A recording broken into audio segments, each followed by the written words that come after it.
Hello students, welcome on success steps with Priyanka. Hopefully आप बेहतर होंगे और पॉजिटिव एनर्जी के साथ अपनी पढ़ाई कर रहे होंगे। आज का हमारा मोटिवेशनल कोड है, समय और शिक्षा का सही उपयोग ही व्यक्ति को सफल बना देता है। बिल्कुल सही बात है, हमें हमेशा समय और शिक्षा का सही उपयोग करना चाहिए। आप लोग कम्युनिटी टैब के क्वेश्चन को अटेम्प्ट किया करें। क्लासेज हमारी अभी तक मंडे टू फ्राइडे हो रही थी, लेकिन अब हमारी क्लासेज मंडे टू सैटरडे होंगी और क्वेश्चन की संख्या भी थोड़ी ज़्यादा होगी क्योंकि बहुत कम हो रहे थे। मैं बहुत ज़्यादा तो नहीं, मे बी 10 क्वेश्चंस को और ज़्यादा ऐड कर दूँ। आप लोग मुझे टेलीग्राम पे ज्वाइन कर सकते हैं, लिंक आपको इसी वीडियो के डिस्क्रिप्शन बॉक्स में मिल जाएगा। आइए आज का फर्स्ट क्वेश्चन हम देखते हैं। आज के चैप्टर में खनिज लवर्स ये चैप्टर से क्वेश्चन होंगे। मैं आप लोगों को कल बताई थी कि मैं कल खनिज लवण के क्वेश्चन को सॉल्व कराऊंगी। खनिज लवण जो है इसको इंग्लिश में मिनरल्स कहते हैं, मिनरल्स, सॉल्ट कहते हैं खनिज लवण को। और इसको खनिज लवण को अकार्बनिक रासायनिक तत्व भी कहते हैं। इसको न्यूट्रिएंट, एक प्रकार का न्यूट्रिएंट पोषक तत्व है। और खनिज लवण को एस की संज्ञा दी गई है, ASH, जिसको हिंदी में राख बोलते हैं। ये क्वेश्चन कभी कभी पूछा जाता है और बहुत ही इंपॉर्टेंट है कि एस की संज्ञा किसको दी गई है, तो खनिज लवण को दी गई है। शरीर में लगभग 24 होते हैं मिनरल्स, खनिज लवण 24 होते हैं और पूरे शरीर में इनका 4% भाग होता है। यानी कि हमारे पूरे शरीर में खनिज लवण का भाग जो है 4% होता है और इनकी संख्या लगभग 24 होती है। हमारे शरीर में खनिज लवण 3 रूपों में पाए जाते हैं। पहला जो है सेल्स में पाए जाते हैं, सेल्स में बिल्कुल स्वतंत्र रूप में पाए जाते हैं हमारे कोशिका में। दूसरा यौगिक रूप में पाए जाते हैं और तीसरा आपके कार्बनिक यौगिक रूप में पाए जाते हैं।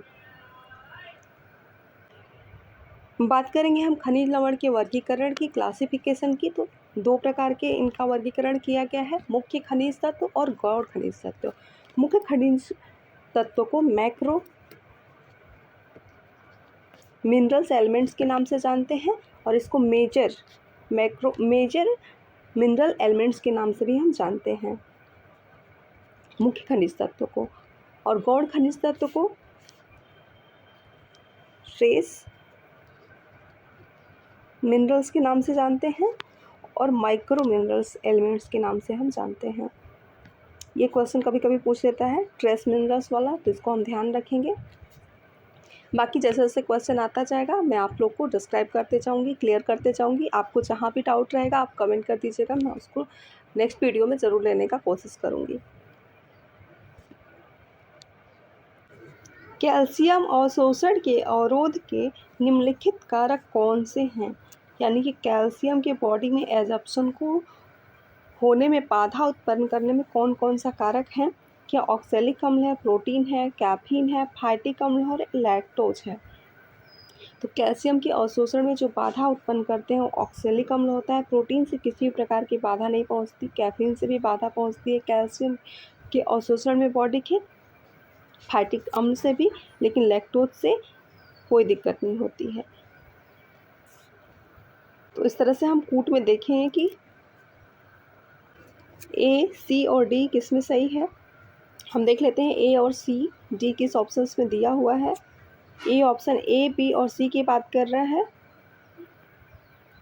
B ऑप्शन A, B और D की बात कर रहा है, जबकि C ऑप्शन A, C और D की बात कर रहा है। So C option is the right answer. Now the next question.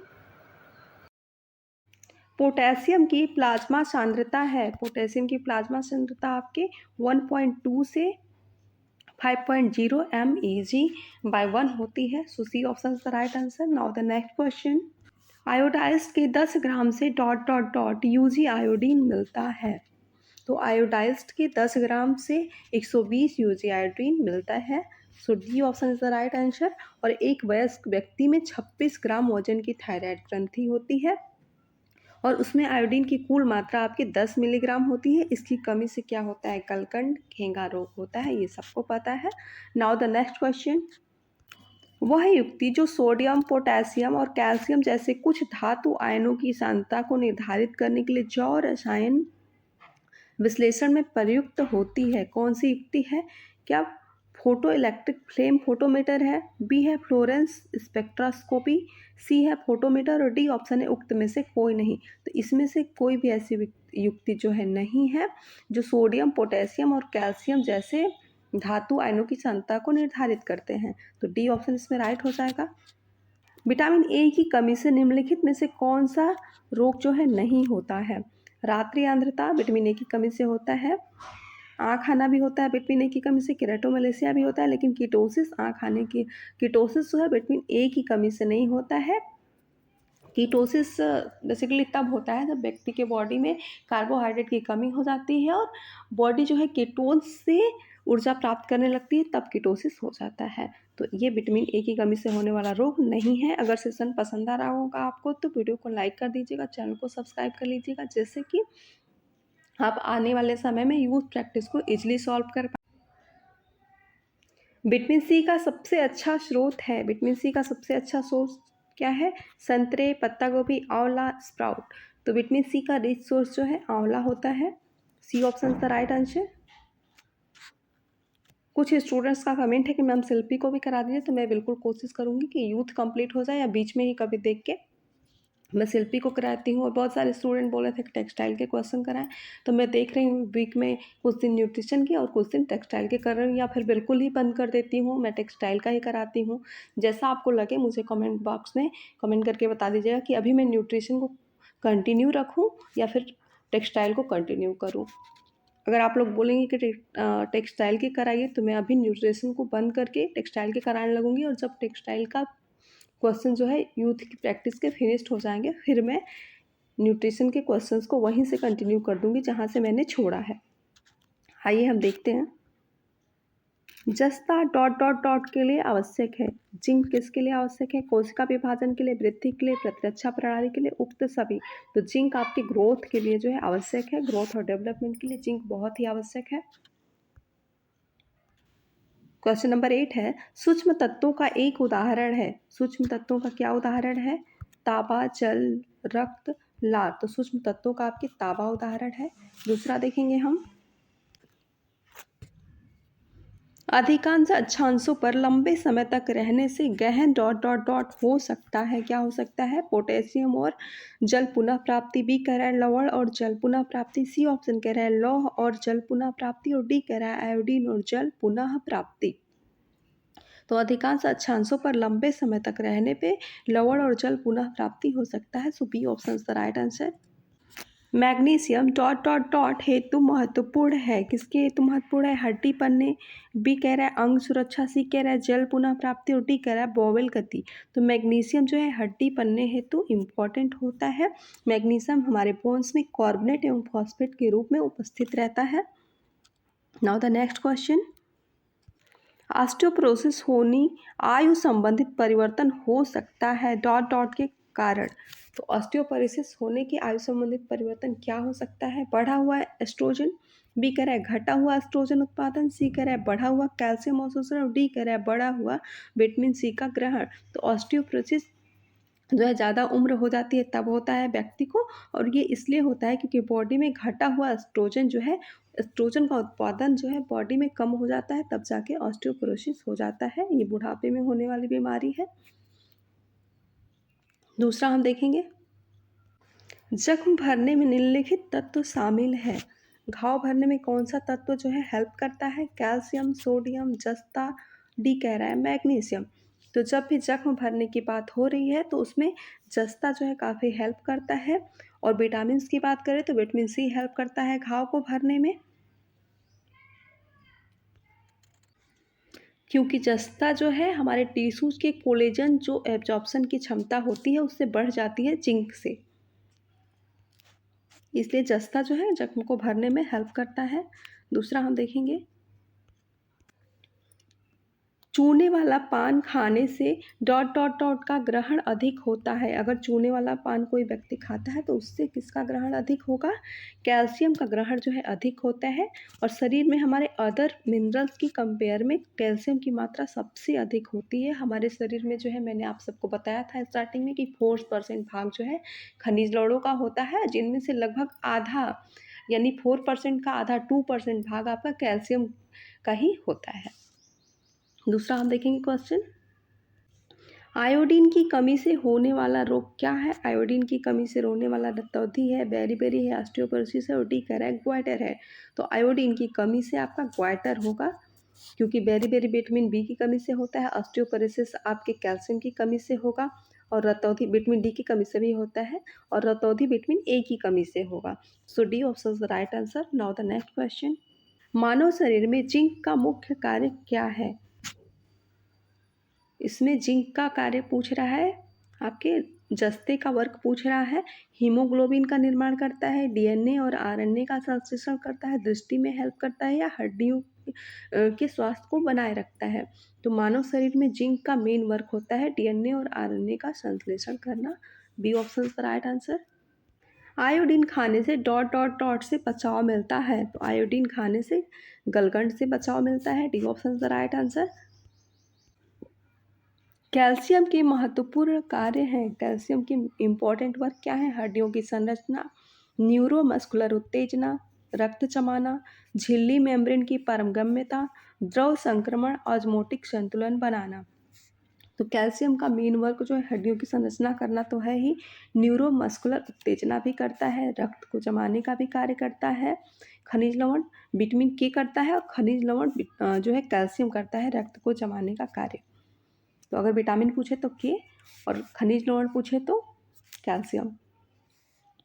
झिल्ली मेम्ब्रेन की पारगम्यता को भी बनाए रखता है, और द्रव संक्रमण ऑस्मोटिक संतुलन भी बनाने का कार्य करता है। तो ये सारे ही वर्क जो है कैल्शियम के हैं। तो अब देख लेते हैं पहला, दूसरा, तीसरा, चौथा, पांचवा जहाँ दिया होगा वही हमारा राइट ऑप्शन हो जाएगा।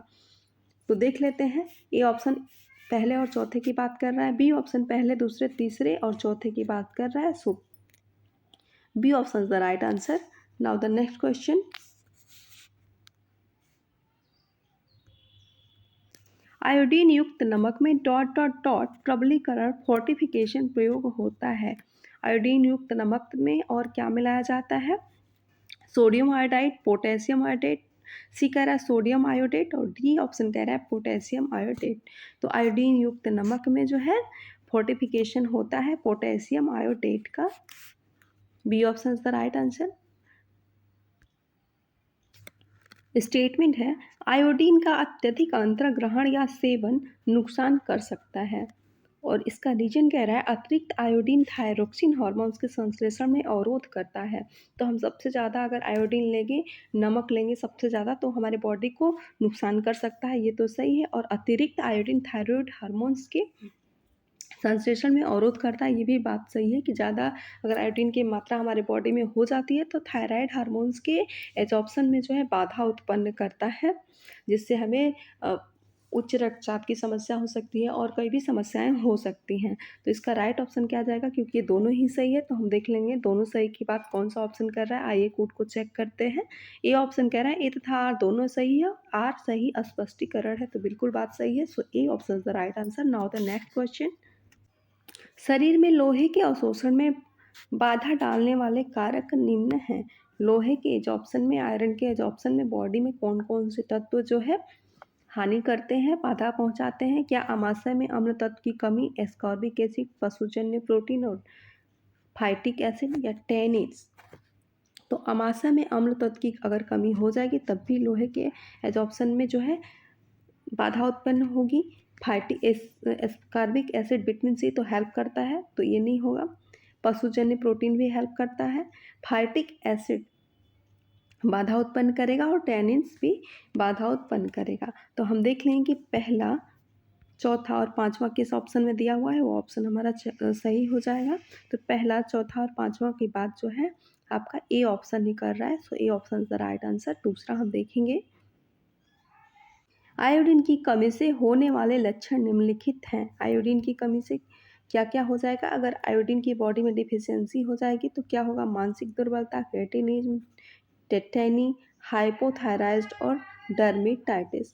तो अगर बॉडी में आयोडीन की कमी हो जाएगी तो मानसिक दुर्बलता हो सकती है, उससे क्रेटिनिज्म भी हो सकता है, बौनापन हो सकता है, और हाइपोथायराइडिज्म हो सकता है। तो पहला, दूसरा और चौथा जिस ऑप्शन में होगा वो हमारा ऑप्शन सही हो जाएगा।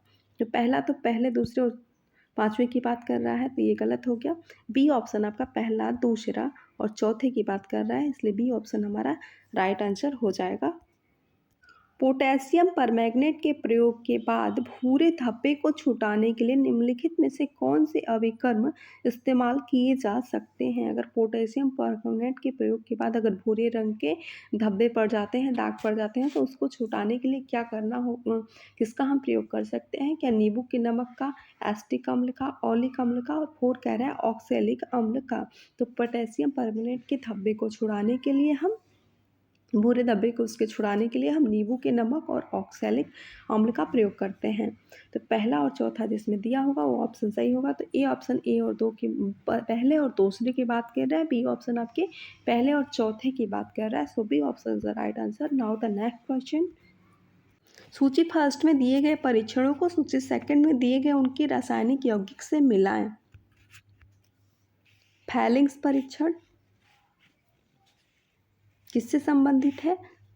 सेल्विनास परीक्षण, ज़ैल्टॉल परीक्षण, जेंथ्रोफाइटिक परीक्षण, और ई कह रहा है नाइट्रोप्रोसाइड परीक्षण। ये कौन कौन सा परीक्षण जो है किससे संबंधित है, हमें सूची में मैच करना है। तो बात करें हम फैलिंग्स परीक्षण की, तो ये रिड्यूसिंग शुगर के लिए किया जाता है, तो इसको हम यहाँ पे मिला देंगे। उसके बाद सेल्विनास परीक्षण जो है कीटोज शुगर के लिए किया जाता है।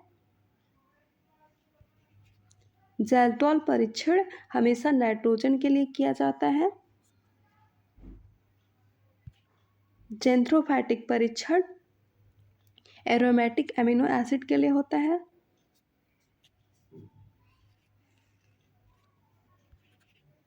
नाइट्रोप्रोसाइड परीक्षण आपके सल्फर युक्त अमीनो एसिड के लिए होता है।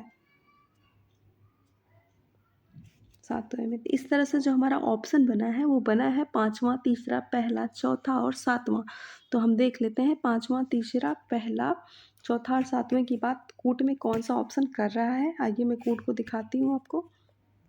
इसका कूट लगाना मैं हमेशा की तरह भूल गई हूँ, तो इसका कूट मैंने आपको अभी बताया ही। वही ऑप्शन जिसमें होंगे वो सही होगा। फैलिंग्स परीक्षण रिड्यूसिंग शुगर के लिए हो रहा था। सेल्विनाफस परीक्षण जो है कीटोज शुगर के लिए हो रहा था। ज़ैल्टॉल परीक्षण नाइट्रोजन के लिए हो रहा था। जेंथ्रोफाइटिक परीक्षण एरोमेटिक अमीनो एसिड के लिए हो रहा था। और नाइट्रोप्रोसाइड परीक्षण आपका सल्फर युक्त अमीनो एसिड के लिए हो रहा था। और हमारा ऑप्शन बना था पांचवा, तीसरा, पहला, चौथा और सातवां। तो ये और जिसमें होगा वो ऑप्शन हमारा सही होगा। आज के लिए मैंने 25 क्वेश्चंस रखे थे। क्वेश्चंस कैसे लगे कमेंट करके ज़रूर बताइएगा मुझे। Thank you, bye bye, take care.